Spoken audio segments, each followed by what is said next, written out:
Olá galera do canal do Comandante Frango. Nesse vídeo vamos fazer um pequeno tutorial abordando alguns conceitos básicos sobre recursos que os programas KL Banker utilizam. Não será nada iniciante. Não vamos mostrar como funcionam as estruturas condicionais e laços, nem o que são variáveis e os tipos de dados. Não abordaremos nada de lógica de programação e nem vamos explicar o que são funções e procedimentos. Para isso, aqui mesmo no YouTube tá cheio de vídeos e cursos completos que abordam desde a lógica de programação até recursos avançados. Será apenas uma breve explicação sobre como os KL funcionam. Apenas alguns recursos. Em resumo, as ideias são baseadas em outras ideias já existentes, ou seja, desenvolver algo totalmente novo é muito difícil. Tem uma parte nesse tutorial que vamos falar sobre os primórdios dos KL. Aí vamos ver que sempre tem alguma coisa já pronta ou alguma biblioteca para ajudar. Enfim, é muito difícil alguma coisa ser criada totalmente do zero.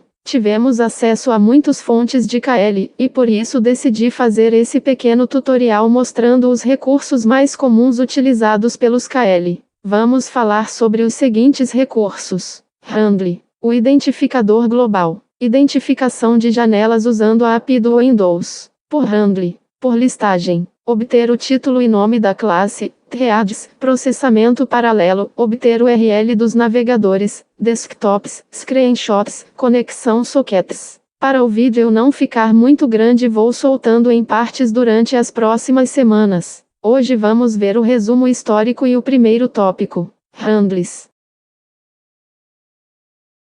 O termo KL vem de keylog, um programa que cria um log do que é digitado no teclado, ou seja, captura o que o usuário digita. Keylogs são um tipo de software malicioso conhecido como spyware, software espião. E esse foi o começo, capturar o que o usuário digitava. Conforme a tecnologia de segurança dos bancos foi evoluindo, foram necessários novos recursos nos KL. Telas falsas, conhecidas como cara dura, eram apresentadas ao usuário quando ele tentava acessar o site do banco. O KL fechava a tela original do banco e mostrava uma dessas telas falsas. Boa parte delas exibiam etapas, pedindo informações tela após tela, e mostrando uma mensagem de erro no final. Aí o KL enviava-os por e-mail ou acessava uma URL e postava os dados, geralmente usando PHP e salvando em TXT nos servidores. E nisso ficou a briga de gato e rato. Os bancos melhoravam sua segurança e os KL evoluíam suas técnicas. Outra técnica que era usada é chamada farming. Nesse caso, o KL não fechava o navegador do usuário, mas redirecionava para sites clonados onde suas informações eram capturadas. Assim, bastava alguém de posse das informações pessoais do usuário para acessar normalmente a conta e efetuar as operações e transações que quisesse no horário que melhor lhe fosse conveniente.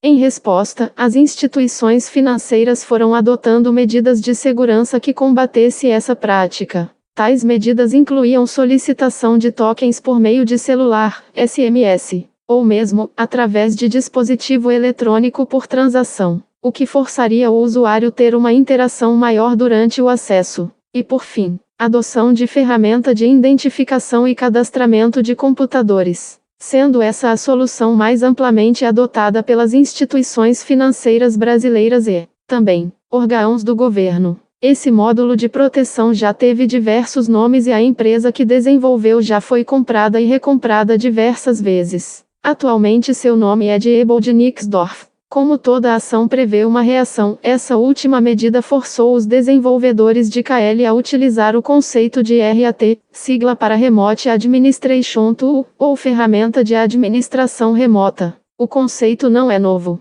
nem mesmo foi criado para fins maliciosos. A administração remota tem por finalidade justamente o acesso a servidores por meio de terminais remotos, para executar tarefas e manutenções à distância. Uma consulta no Google trará milhares de resultados em sites que mostram ferramentas grátis e pagas também, bem como uma série de resultados em repositórios de códigos-fonte, como o GitHub, disponibilizando código-fonte de ferramentas RAT em diversas linguagens. E foi justamente uma ferramenta RAT chamada PC Access que deu origem a uma grande quantidade de KL, pois o fonte era em Delphi, e essa é a linguagem mais usada para desenvolver KL. Esse fonte em questão é uma inocente ferramenta de administração remota, inocente e bastante útil. Utiliza um recurso chamado RFB, Remote Framework Buffer, ou buffer de quadro remoto. Trata-se de um protocolo simples para o acesso remoto às interfaces gráficas dos usuários. Na prática, funciona tirando fotos sequenciais da interface gráfica, porém a cada foto nova só são enviadas as alterações que houveram na tela do cliente.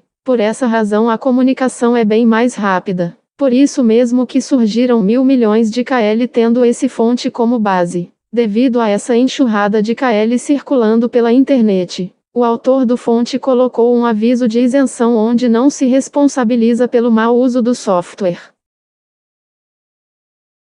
Handle. No Windows os recursos como arquivos, soquetes de rede, objetos da interface gráfica, como janelas, botões, etc. Tudo isso precisa de um identificador único, chamado de handle. No Delphi podemos definir nomes de objetos, que também precisam ser únicos no escopo da aplicação, mas para o Windows esse nome não é o mais importante, e sim o handle, o identificador único atribuído pelo próprio Windows. Vamos ver na prática como saber qual o handle foi atribuído aos objetos que formos colocando no form. No Delphi, não podemos alterar o handle dos objetos, pois trata-se de propriedade somente leitura. Quem faz a atribuição é o próprio Windows. O handle então é um identificador único, um valor numérico que serve para o Windows saber quem é quem. Vamos criar um projeto no Delphi e salvar. Em seguida vamos colocar alguns elementos no form e renomeá-los.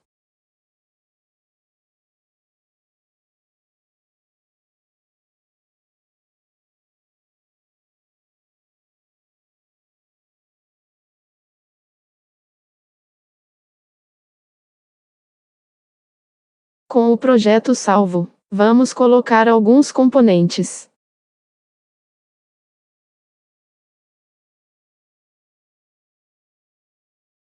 E então, vamos renomeá-los e definir algumas propriedades.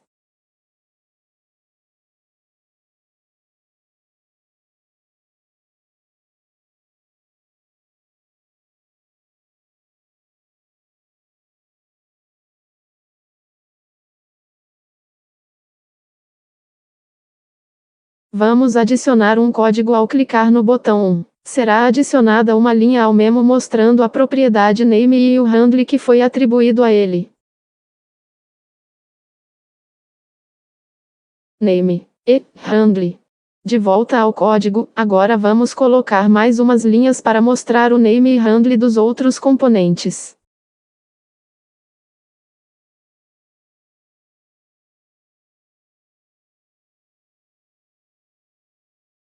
Como podemos ver, cada componente tem seu próprio handle, inclusive o form. Vamos tentar duplicar um desses componentes, tentando colocar o mesmo nome. Como podemos ver, é exibida uma mensagem de erro informando que já existe um outro componente com o mesmo nome.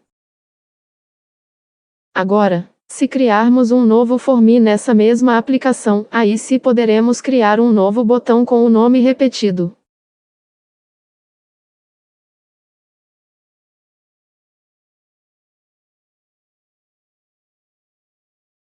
No primeiro form, vamos colocar comandos para abrir o segundo form. Então, vamos adicionar as linhas de comandos para mostrar o handle do botão 1 no form secundário.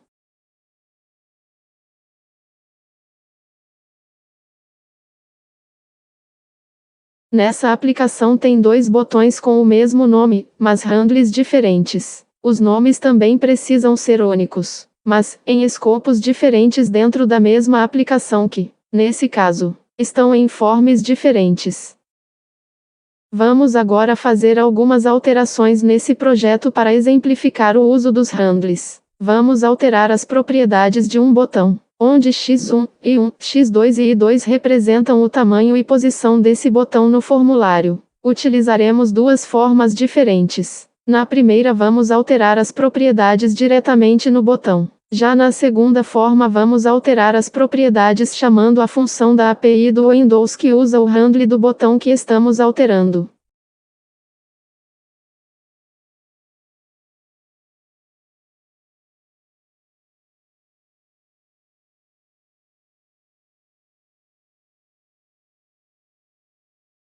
Aqui as propriedades são alteradas diretamente no botão.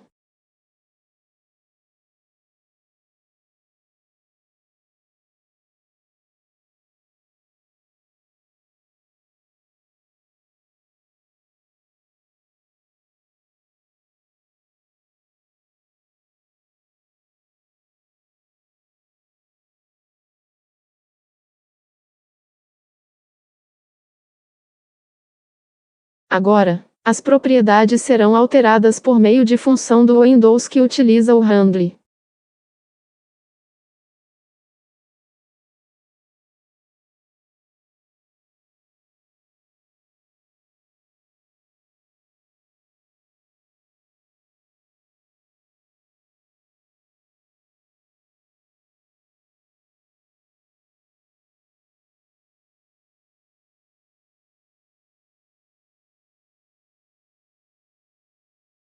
Para concluir essa parte do tutorial sobre handles, uma outra utilização interessante é atribuir a janela pai do botão que estamos alterando por meio de função da API do Windows que também utiliza o handle para isso. Nesse caso vamos transferir o botão para o form secundário.